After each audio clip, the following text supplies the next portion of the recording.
Onomatopeia.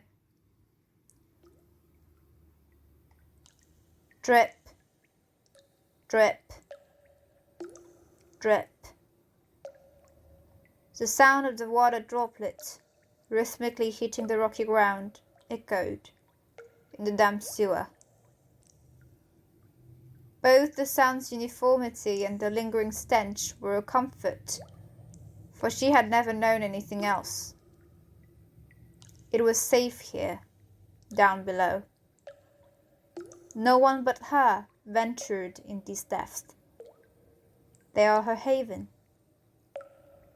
People fear what they can't see, what they don't understand. And here, down in the sewers, she was the only one who could see, truly see. She understood what lay hidden in the dark. She understood it far more than she understood the people living above ground.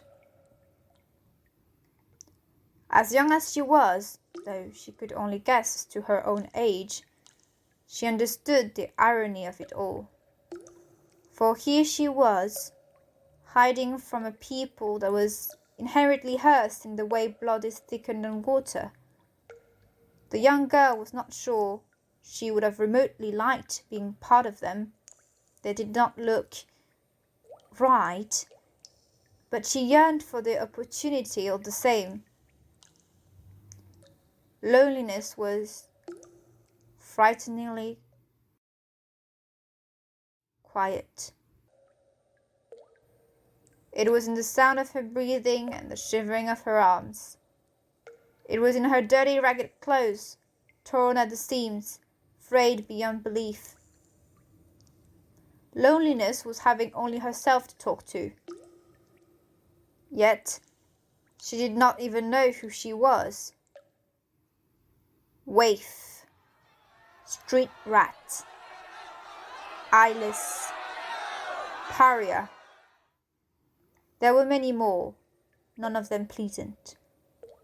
She did not truly understand the meaning of the words used to address her, but she could tell they were demeaning. She could see it. And wasn't that another joke played on her by fate? She, who was cursed to eternal darkness, who would never glimpse at her own face, who would never contemplate the brilliance of the sun. She was the only one who could see it. Magic. Magic in its purest form. It was everywhere, in the air, in the ground, in every single living being. She loved watching magic coursing through her veins. It was fascinating. It was alive. And she could interact with it. She strongly believed magic was the only reason she had survived thus far. Not only was it her one and only forever faithful companion, pushing her to live when giving in to apathy was so incredibly alluring, but it also kept her alive. She had noticed in the past how resilient she was compared to the people living above. Sustenance was scarce above, and even more so below. Even water, upon which her livelihood relied most heavily, was no commodity, despite just how little it settled her hunger. The young girl knew how little she had compared to her kin, and yet she still fared much better than they did. There was no other explanation to this phenomenon but magic. After all, she had exponentially more magic than the people above ground, nearly as much as all of them together. She saw magic for what it was, and magic, true, pure magic, was good. It was not inherently harmful, as the people above ground thought it was. They didn't understand. But she did. She knew. And it was for that reason she chose to hang on. For magic was not cruel and would not have her needlessly endure. Magic was waiting for something. The young girl did not know what, but she could feel in her bones a silent promise, whispers in the wind. It is worth the wait. He is worth the wait. Now, the young girl did not believe in many things, but magic, her oldest companion, happened to be one of them. And so she waited. Tap, tap, tap. The day had finally come. This was what she had been waiting for, what magic had been waiting for. She was sure of it, as sure the oncoming footsteps were. Their gait was confident, powerful, yet gentle in a way she had never witnessed before. The footsteps were as contradictory as the one walking, and for the young girl, it was fascinating. She had never felt a magical signature the likes of them. It was as light as it was dark, as present as it was far, as peaceful as it was bloodthirsty. It was so peculiar and doubtlessly incredibly terrifying. The young girl knew people feared what they could not see, what they could not understand. She did not know that seeing and understanding would not exempt her from feeling fear. And fear she did. It was such an odd situation to be in, such an odd combination of feelings to experience.